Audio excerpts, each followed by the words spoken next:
예, 오늘의 모닝 브리핑 시작하겠습니다. 증시 키워드부터 정리해보면 미증시는 거래 적은 가운데 혼조로 끝났고요. 테슬라가 하락하면서 나스닥은 약보합으로 끝났습니다. 그런데 이제 러셀 2000 지수가 오늘 빠지긴 했지만 역대급 상승, 역대 두 달 상승률로는 지금 3위 또는 4위까지 올라가고 있거든요. 그 매수세가 좀 중승주 쪽으로 가고 있다는 점이 확인되고 있고, 내년도 증시에 대해서는 버블론, 거품론과 패턴상 더 올라갈 수 있다, 이런 것들이 좀 엇갈리고 있습니다. 내용들 좀 정리해드리면, 미국은 거의 큰 변화가 없었죠. 다우 강보합, S&P 500 강보합, 나스닥 약보합, 러셀 2000 지수는 0.38% 하락하는 그런 모습을 보였는데, 큰 이슈는 없었습니다. 그러니까 이제 일부에서는 이 빅테크가 더 올라갈 여력이 있느냐, 이런 것들에 대한 논란이 좀 있거든요. 올해 지수 상승의 64%를 빅세븐이 이제 담당을 했는데, 타당하다. 왜냐면 이익이 거의 40%나 증가했기 때문에 이거는 타당하다라고 본다. 그래서 이제 여기에 대해서 긍정적으로 보는 시각도 있는 반면에, 지금 PE가 33.6배 평균적으로 보면, 근데 이렇게 됩니다. 그럼 이건 버블 아닌가?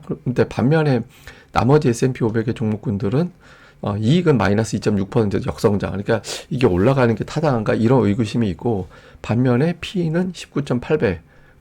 상대적으로 싸잖아요. 그래서 투자자들은 이거에 대해서 좀 균형을 맞추는, 그러니까 이제 S&P 500 기타 종목군들이 이제 균형을 맞추는 수준으로 올라왔고, 그 수준에서 추가적으로 거의 또 사상 최고치 부분까지 올라와 있다 보니까 방향을 잡기는 좀 어려운 측면이 있죠. 그런데 일단 한편으로는 대부분 빅테크 주들은 채울 만큼 다 채웠다라고 봐야 되고, 이미 장기 성향의 어떤 투자성 자금들이 이제 채워져 있는 상태라서 지금부터는 신규로 들어오는 자금이 어디로 가느냐라는 건데, 개인 투자자들이 지금 들어오고 있어서 시장 참여가 확대된다면 아무래도 좀 스몰캡 쪽으로 가지 않겠느냐. 그래서 빅테크보다는 중성주 쪽으로 자금이 가는 것 같다. 이런 주장들이 제기가 되고 있습니다.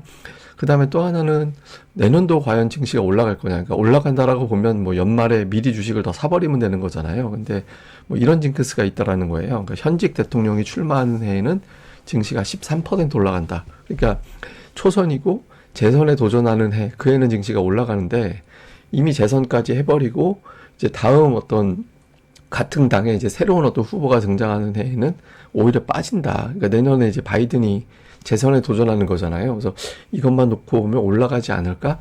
이런 기대치도 좀 있는 것 같아요. 그래서 버블론과 패턴상 올라간다라는 것이 조금 맞물리는 그런 양상이고요.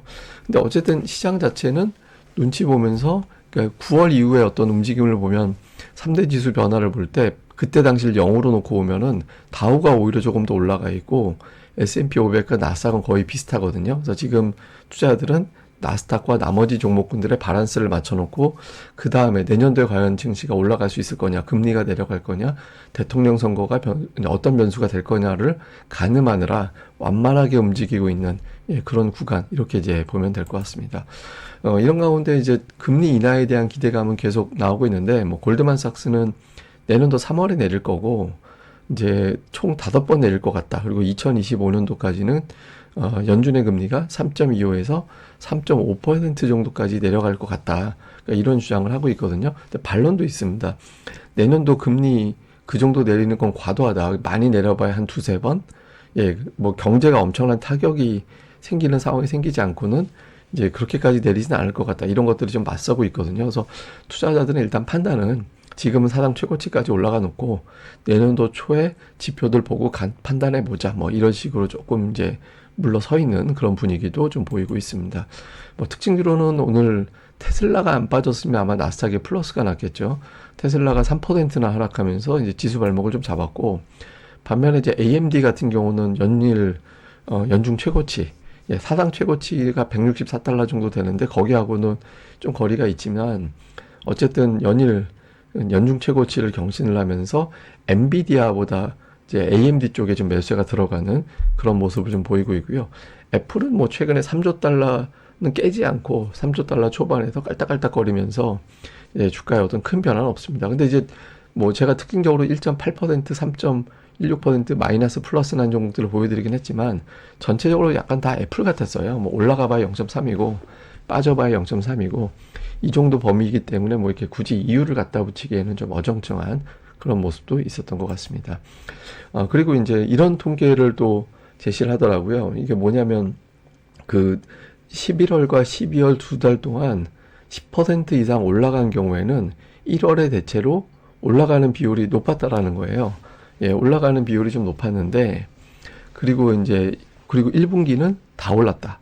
그리고 다음 연도도 다 올랐다라는 거예요. 그래서 이것만 놓고 보면 올라간다. 근데 이게 왜 중요하냐면 앞서 말씀드렸던 그 빅테크 버블론하고 좀 맞물리는 게 있거든요. 그러니까 버블론이 어필이 되면 이게 올라갈 수가 없어요. 왜냐면 중소형주가 아무리 올라간다 하더라도 이제 빅테크가 이제 흐물거린다라면 그게 이걸 만들어낼 수 없거든요. 그래서 연초에 이 패턴이 유지가 될지 또 대통령 선거하고 맞물려서 이게 유지가 될지 여부는 결국에는 뭐 애플이 됐든 뭐 알파벳이 됐든 마이크로소프트가 됐든 뭐 하나가 어떤 뭐 멱살 잡아서 지수를 좀 끌어올려주고 나머지 스몰캡에서 종목 장세 나오고 이런 분위기가 만들어져야 됩니다. 그래서 빅테크 버블론이 그걸 깨주는 뭔가 종목이 좀 등장이 필요한 예, 그런 상황이다. 이렇게 보시면 될 것 같습니다. 자, 시장 요약해 보면 금리 인하가 과도하다. 이런 기대감이 좀 과도하다라는 주장들이 오늘 보면 은근히 뉴스 분석에 많이 나왔거든요. 그러니까 오늘 실제로 이제 미국 국채 금리는 좀 올랐습니다. 근데 이게 이제 아직까지는 투자들이 에이, 어차피 내릴 건데 이런 분위기인데 연초에 이런 주장이 얼마나 힘이 실리는지 좀 볼 필요가 있고요. 그 다음에 이제 빅테크가 수급 면에서 보면 기관들은 지금 위치에서 이걸 더 산다? 이게 쉽지 않은 선택이거든요. 그러니까 새로운 유동성이 공급이 돼야 되고 그 유동성이 빅세븐을 다 끌어올릴 정도의 돈은 없다라고 봐야 되기 때문에 빅테크에서는 산별적으로 다음에 중소형주 쪽으로는 적극적으로 이렇게 이제 움직일 가능성이 있습니다. 그래서 근데 그런 가운데 앞서 말씀드린 대로 빅테크에서 어떤 대장주들이 나오는지 그 다음에 이제 러셀 2000 지수가 지금 두 달 상승률로는 24%로 역대 3위 또는 4위 왔다 갔다 하고 있거든요. 이제 중소형 종목 장세가 나오고 있잖아요. 근데 이게 이제 우리 증시에도 힌트가 될 수 있습니다. 그러니까 이게 이제 되면 뭐 메인 종목들보다 시가총액이 조금 낮은 종목군들 쪽에서 그러니까 미국에서 가격이 싼 거를 바라보네? 이렇게 되면 우리 증시도 그런 흐름이 나올 수 있거든요. 그래서 이런 구도를 좀 주목해 볼 필요가 있습니다. 그리고 우리나라는 MSCI 한국 지수가 1.7% 올랐고 야간 선물은 0.23% 빠졌거든요.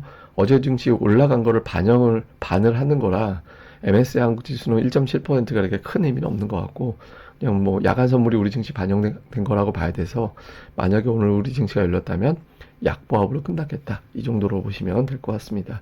예, 오늘 뭐 우리 시장이 열리는 날이 아니라서 미증시 중심으로 설명을 드렸습니다. 그래서 뭐 또 자세한 건 제가 또 다음 방송에서 내용을 정리해 드리겠습니다. 예, 감사합니다. 좋아요와 구독하기 많이 부탁드립니다.